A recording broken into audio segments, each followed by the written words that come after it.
తెలంగాణలో ప్రజలేమనుకుంటున్నారు? ప్రజల అభిప్రాయం ఎలా ఉంది? రేవంత్ రెడ్డి, కేసీఆర్, బీజేపీ ఇట్లా ఎవరెవరికి సంబంధించినటువంటి ప్రజల మూడ్ ఎలా ఉంది? ముఖ్యంగా స్థానిక సంస్థల ఎన్నికలు రాబోతా ఉన్నాయి. స్థానిక సంస్థల ఎన్నికల్లో ప్రజలు ఎవరికి పట్టం కట్టబోతా ఉన్నారు?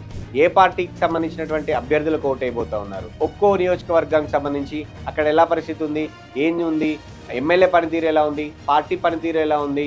గతంలో పనితీరు ఎలా ఉండేది?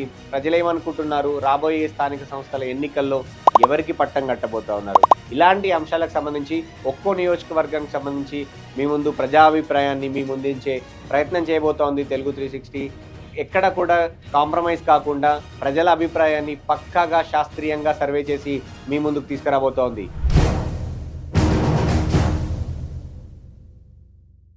ఉమ్మడి మెదక్ జిల్లాకు సంబంధించి మరో నియోజకవర్గం పటాన్ చెరువు నియోజకవర్గంలో స్థానికేతరులు కూడా ఎక్కువగా ఉంటారు. పారిశ్రామికంగా ఎంతో అభివృద్ధి చెందినటువంటి నియోజకవర్గం పటాన్ చెరువు సిటీకి ఆనుకొని ఉంటుంది హైదరాబాద్కు. సో అలాంటి నియోజకవర్గంలో పరిస్థితి ఏంటి? ఇక్కడ పటాన్ చెరువు టౌన్ కాకుండా పక్కనున్నటువంటి మండలాల్లో స్థానిక సంస్థల ఎన్నికలు వస్తే ఎవరికి మద్దతు ఇస్తారు? మనం గమనించాల్సినటువంటి ఇంకొక విషయం, బీఆర్ఎస్ పార్టీ మొన్నటి అసెంబ్లీ ఎన్నికల్లో గెలిచింది. గూడెం మహిపాల్ రెడ్డి వరుసగా 3వ ఎమ్మెల్యేగా గెలిచారు. ఆయన ప్రస్తుతం కాంగ్రెస్ పార్టీకి అనుబంధంగా ఉన్నారు.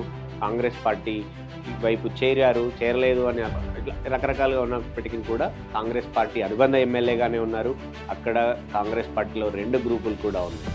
ఈ నేపథ్యంలో కాంగ్రెస్ పార్టీ అక్కడ ఏమైనా పుంజుకుందా? అక్కడ ఎంపీగా పోటీ చేసినటువంటి నీలం మధు కాంగ్రెస్ నుంచి కూడా పటాన్ చెరువుకు సంబంధించినటువంటి లోకల్ నియోజకవర్గ వ్యక్తి. సో ఇవన్నీ నేపథ్యంలో బీఆర్ఎస్ పార్టీ పరిస్థితి ఏంటి? అక్కడ ఎమ్మెల్యే పోయిన తర్వాత బీజేపీ పరిస్థితి ఏంటి? అర్బన్ ఎక్కువగా ఉన్న పైగా ఇతర రాష్ట్రాల నుంచి ఇతర ప్రాంతాల నుంచి వచ్చిన ప్రజలు ఎక్కువగా ఉండే ప్రాంతం కాబట్టి సో ఓవరాల్గా స్థానిక సంస్థల ఎన్నికల్లో పటాన్ చెరువు పరిస్థితి అక్కడ ఏ పార్టీకి గెలవబోతోంది, ఏ పార్టీకి ప్రజలకు మద్దతు ఇవ్వబోతుంది? పటాన్ చెరువుకు సంబంధించి మొదటి క్వశ్చన్, కేసీఆర్ పాలన కంటే రేవంత్ పాలన మెరుగ్గా ఉందా అని మనం అడిగాము. అవును మెరుగ్గా ఉంది అనే వాళ్ళ సంఖ్య 31% అయితే, బాగాలేదు అనే వాళ్ళ సంఖ్య 46% పైచిలుగా ఉంటే, ఇప్పుడే చెప్పలేమనే వాళ్ళ సంఖ్య 21% పైగా ఉంది. నెక్స్ట్ క్వశ్చన్కి వెళ్దాం. రైతు భరోసా, రైతు రుణమాఫీ పట్ల ప్రజలు సంతృప్తిగా ఉన్నారా పటాన్ చెరువు నియోజకవర్గంలో అని అడిగాము. అప్పుడు 37.5% మంది ప్రజలు మాత్రమే సంతృప్తిగా ఉన్నామని చెప్తే, లేదు సంతృప్తిగా లేము అనే వాళ్ళ సంఖ్య 62.50%. నెక్స్ట్ క్వశ్చన్కి వెళ్దాం. రేవంత్ పాలనకు మీరిచ్చే మార్కులు ఎన్ని అని మనం పటాన్ చెరువు నియోజకవర్గ ప్రజలను అడిగితే 25 మార్కులు ఇచ్చే వాళ్ళ సంఖ్య 34% ఉంది. 31.25% ప్రజలు 50 మార్కులు ఇస్తే 25% ప్రజలు 75 మార్కులు ఇచ్చారు. 100కు 100 మార్కులు ఇచ్చిన వాళ్ళ సంఖ్య 9.37%. నెక్స్ట్ క్వశ్చన్కి వెళ్దాం. నెక్స్ట్ క్వశ్చన్ ఉద్యోగాలకు సంబంధించి. ఉద్యోగాల కల్పనలో కేసీఆర్ కంటే రేవంత్ సర్కార్ బెటర్ అనుకోవచ్చా అంటే, అవును అనే వాళ్ళ సంఖ్య 40% పైచిలుగా ఉంటే, లేదు కాదు అనుకోలేము అనే వాళ్ళ సంఖ్య రేవంత్ సర్కార్ కూడా కేసీఆర్ సర్కార్ లాగే ఉంది నిరుద్యోగుల విషయంలో, ఉద్యోగాల కల్పన విషయంలో అనే వాళ్ళ సంఖ్య దాదాపు 60%. నెక్స్ట్ క్వశ్చన్కి వెళ్దాం. కీలకమైనటువంటి క్వశ్చన్ ఇది. మీ ఎమ్మెల్యే పనితీరు ఎలా ఉంది అనేది. సో ఇక్కడ గూడెం మహిపాల్ రెడ్డి ఎమ్మెల్యేగా ఉన్నారు. ఆయన బీఆర్ఎస్ నుంచి గెలిచారు, కాంగ్రెస్ అనుబంధంగా ఉన్నారు. సో ఆయన అక్కడ నియోజకవర్గ ప్రజలు హైట్రిక్ ఎమ్మెల్యే అయినా అక్కడ ప్రజలు ఏమంటున్నారు అంటే, మీ ఎమ్మెల్యే పనితీరు బాగుంది అంటే 37.50% మంది ప్రజలు బాగుంది అని చెప్పారు. బాగోలేదు అనే వాళ్ళ సంఖ్య 31.5% అయితే, ఇంకా మెరుగుపరుచుకోవాలి అనే పరిస్థితి, ఆయన పనితీరు అనే వాళ్ళ సంఖ్య 31%.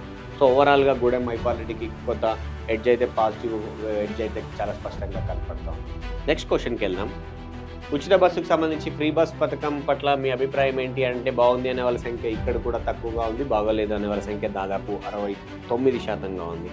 నెక్స్ట్ క్వశ్చన్, కాంగ్రెస్ 6 గ్యారంటీలను అందించడంలో సక్సెస్ అయ్యిందా అని అడిగితే, అయ్యింది అనే వాళ్ళ సంఖ్య 25% అయితే, చేస్తారనే నమ్మకం ఉంది అనే వాళ్ళ సంఖ్య 12.5% అయితే, లేదు కాలేదు అనే వాళ్ళ సంఖ్య 62.5%గా ఉంది. సో 6 గ్యారంటీల విషయంలో ఇంకా చాలా హామీలు పెండింగ్ ఉన్నాయి, చేయాలి అనే వాళ్ళ సంఖ్య ఎక్కువగా ఉన్నట్టు చాలా స్పష్టంగా కనపడుతూ ఉంది.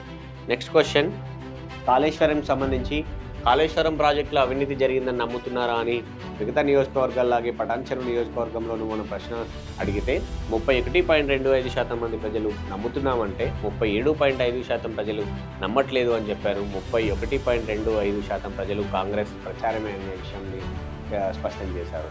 నెక్స్ట్ క్వశ్చన్కి వెళ్దాం. కవిత కొత్త పార్టీ పెడితే మద్దతు ఇస్తారా అని మనం అడిగాము. ఇక్కడ ప్రజలు కొంత వినూత్నంగా తీర్పునిచ్చారని చెప్పుకోవచ్చు. ఇస్తామనే వాళ్ళ సంఖ్య తక్కువగానే ఉంది, ఇవ్వము అనే వాళ్ళ సంఖ్య మిగతా నియోజకవర్గాలతో పోలిస్తే ఇక్కడ చాలా తక్కువగా ఉంది. 62.5% మంది ప్రజలు మాత్రమే ఇవ్వము అంటున్నారు. ఇప్పుడే చెప్పలేం. ఆమె పార్టీ ఎలా ఉంటుంది, అక్కడ ఏ నాయకులు వెళ్తారు, ఆమె విధి విధానాలేంటి ఆ పార్టీకి సంబంధించి, ఆమె ఫైటింగ్ బీఆర్ఎస్ పైన, కాంగ్రెస్ పైన, బీజేపీ పైన ఏ పార్టీలను మద్దతు కూడగట్టుకొని వెళ్తారు అనే దాన్ని బట్టి చెప్పాలి. సో ఇప్పుడే చెప్పలేమనే వాళ్ళ సంఖ్య దాదాపు 31.25%. కొంత పాజిటివ్, ఇంకా ఆలోచించాలి, టైం పడుతుంది ఆ పార్టీ విషయంలో అనేది అయితే ఎక్కువగా కనపడుతోంది. కవిత కొత్త పార్టీకి పెడితే దానికి సంబంధించినటువంటి రిజల్ట్, ఫైనల్ రిజల్ట్స్. స్థానిక సంస్థల ఎన్నికల్లో మీరు ఏ పార్టీకి ఓటేస్తారు అని అడిగితే 31.25% ప్రజలు కాంగ్రెస్ కోటేస్తామని చెప్పారు. బీఆర్ఎస్ కోటేస్తామనే వాళ్ళ సంఖ్య 34.37% అయితే బీజేపీ కోటేస్తామనే వాళ్ళ సంఖ్య కూడా చాలా ఎక్కువగానే ఉంది, 28.12%. ఇండిపెండెంట్ అభ్యర్థులకు 6.25%. సో ఓట్ల పర్సంటేజ్ల వారీగా చాలా దగ్గరగా ఉన్నారు, 28, 31, 34. సో ఇందులో ఏ పార్టీ ఓట్లు చీలితే ఏ పార్టీకి లాభం, అక్కడ పటాన్ చెరు నియోజకవర్గంలో ఎవరు లాభపడతారు, ఎవరు ఓట్లు చీల్చడం వల్ల నష్టపోతారు అనేది చూడాలి. ట్రయాంగిల్ ఫైట్ అయితే చాలా స్పష్టంగా కనపడతా ఉంది.